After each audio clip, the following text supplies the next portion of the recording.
लड़के तो करते भी थे पहले, they used to do it, now even girls are doing it if they are unhappy. So society जो है वो बदल रही है, दिन ब दिन सोसाइटी बदल रही है।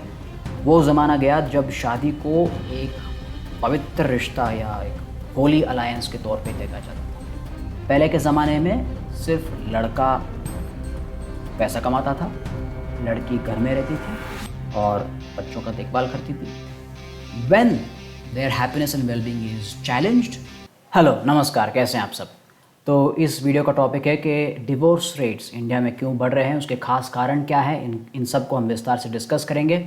और इस वीडियो के एंड में मैं एक ऐसी एडवाइस आपके साथ शेयर करूंगा जो अधिकतर रिलेशनशिप एक्सपर्ट्स जो हैं और जो भी रिसर्च कंडक्ट हुआ है इस सब्जेक्ट के ऊपर, कि ये एक चीज़ करने से आपका जो डिवोर्स रेट, जो डिवोर्स हो सकता है, उसकी संभावना बहुत कम हो सकती है by just following this one advice.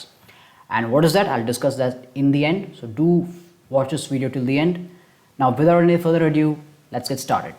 तो सबसे पहली चीज़ जिसकी वजह से डिवोर्स रेट्स इंडिया में बढ़ रही हैं वो है चेंजिंग सोशल नॉर्म्स। सोसाइटी जो है वो बदल रही है, दिन ब दिन सोसाइटी बदल रही है। वो ज़माना गया जब शादी को एक पवित्र रिश्ता या एक होली अलायंस के तौर पे देखा जाता था। It was seen as a very holy alliance till death do us apart, ये टाइप का, it was seen as a holy alliance. And जो भी हो आपको कॉम्प्रोमाइज़ करके एक दूसरे के साथ रहना है, ऐसा था पहले ज़माने में। आपके ज़माने में ऐसा नहीं है। आपके ज़माने में it is seen as a companionship, it is just a companionship between two people, and if you are happy in that companionship, आप एक साथ रह लोगे। अगर आप उस कंपेनियनशिप में नाखुश है तो आप उससे बाहर आ जाओगे ना, it's as simple as that. और personal, because education is increasing, सबको एजुकेशन, पहले ज़माने में तो लड़कियां तो मतलब लड़कियों को भूल जाओ, रूरल इंडिया में वो पढ़ती ही नहीं थी, 10वीं तक शायद, वो भी 10वीं तक पढ़ ली तो वो बहुत ज़्यादा अकॉम्प्लिशमेंट, बड़ा अकॉम्प्लिशमेंट है वो उस ज़माने में लड़कियों को, स्पेशली रूरल इंडिया में। लेकिन अब ऐसा नहीं है, अब रूरल इंडिया में भी लड़कियाँ ग्रेजुएट होती हैं, और because of that everybody is more educated, so everybody looks for their personal well-being and happiness as opposed to compromise। Compromise भी करते हैं, जब कॉम्प्रोमाइज़ तो करना पड़ता है, कभी छोटे मोटे सिचुएशन में कॉम्प्रोमाइज़ करना पड़ता है, but not all the time. People are preferring their happiness and well being over compromise, which is why when their happiness and well being is challenged they are willing to work out, and also because of the increased education and independence and everything of all the people. देखिए पहले क्या होता था, लोग, जैसा मैंने कहा था, आपके ज़माने के लोग बहुत ही एजुकेटेड है, उस ज़माने के लोग उतने एजुकेटेड नहीं होते थे और उनका एक्सपेक्टेशंस भी कम होता था। वो सिर्फ अपने माँ बाप को देखते थे और जैसा वो है हमें भी वैसा ही रहना है, ये था expectations, because there was no exposure to the outside world. और ये जो इंद्रियाँ होती है ना, ये बहुत ही ख़तरनाक चीज़ होती है। जो आप देखते हो, आप सुनते हो, वो बहुत ही प्रभाव डालता है आपके मन में, आपके दिमाग में, आपके मस्तिष्क में। तो when you go outside and you see the outside world, and जब आप देखोगे कि ये कर रहे हैं, वो ये कर रहे हैं, इनकी शादी ऐसी है, इनकी शादी तो हमारी भी वैसी हो सकती है। If their expectations after the marriage are not met, people are willing to walk out। And now coming to the second part, which is the economic factor, and that is increased independence of women financially, the self-reliance of particularly women। पहले के ज़माने में सिर्फ लड़का पैसा कमाता था, लड़की घर में रहती थी और बच्चों का देखभाल करती थी, वगैरह वगैरह। आपके ज़माने में, as a said, education is increasing, even rural girls are getting educated now. तो अब के ज़माने में दोनों काम कर रहे हैं, और लड़कियों के पास करियर होता है, एजुकेशन होता है। तो अगर वो एक नाखुश रिलेशनशिप में है तो she is willing to walk out, she is not willing to stay, she is willing to walk out. पहले तो कॉम्प्रोमाइज़ करना पड़ता था, they did not have any job of their own, so how will they live, how will they survive, they leave their husbands. अब ऐसा नहीं है, she is self reliant, she can take care of her self.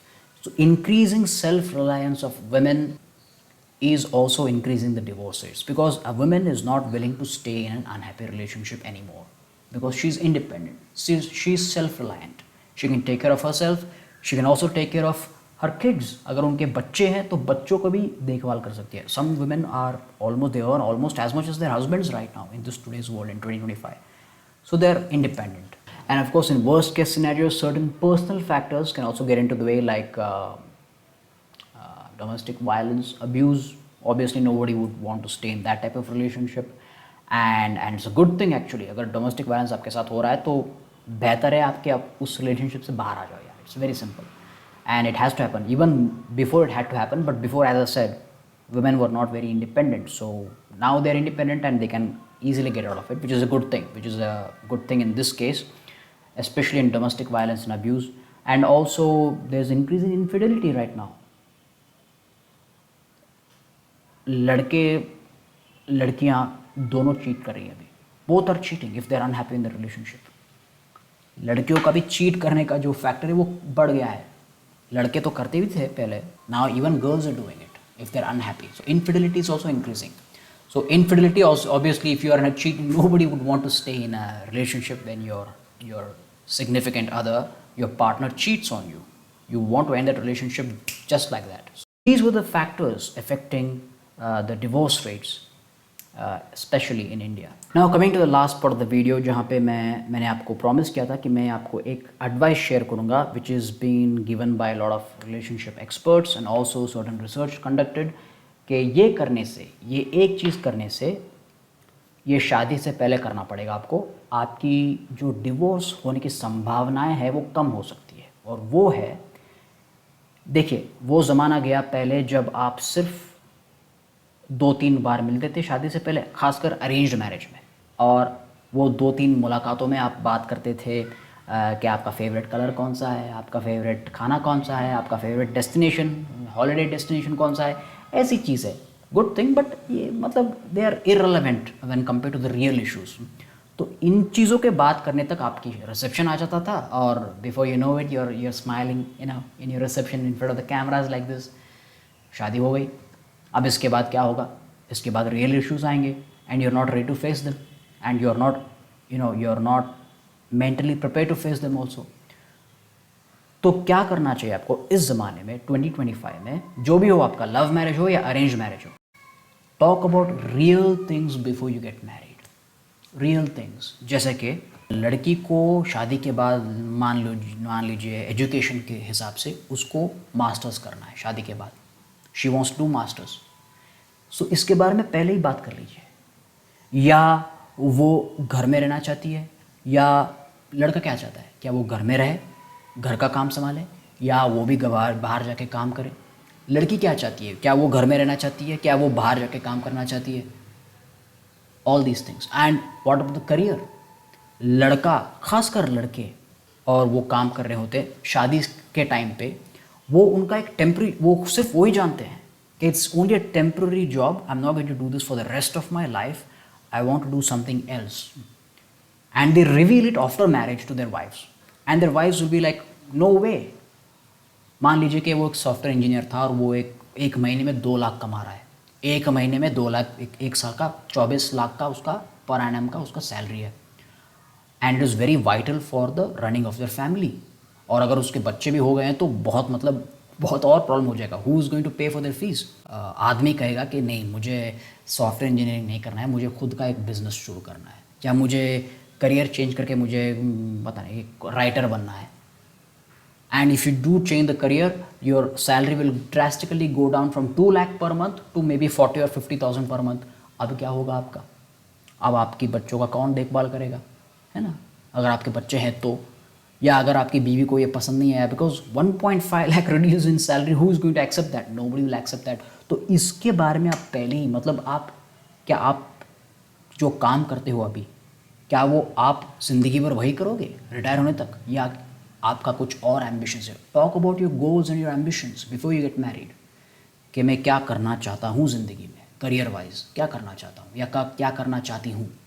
What about your relationship, that is शादी के बाद बच्चे कब चाहिए आपको? 1 साल बाद, 2 साल बाद, 5 साल बाद, या आपको बच्चे चाहिए ही नहीं? इन लॉज के साथ रहोगे आप, या आप कहीं बाहर जाके दूर सिर्फ हस्बैंड वाइफ रहोगे, या आपके इन लॉज के साथ रहोगे?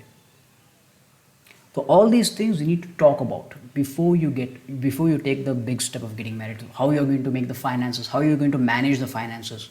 And talking about love marriage, जैसे मैंने आपको कहा कि सबको ये पता होगा already, because they know each other, which is why they fall in love. No, they fall in love with their personalities.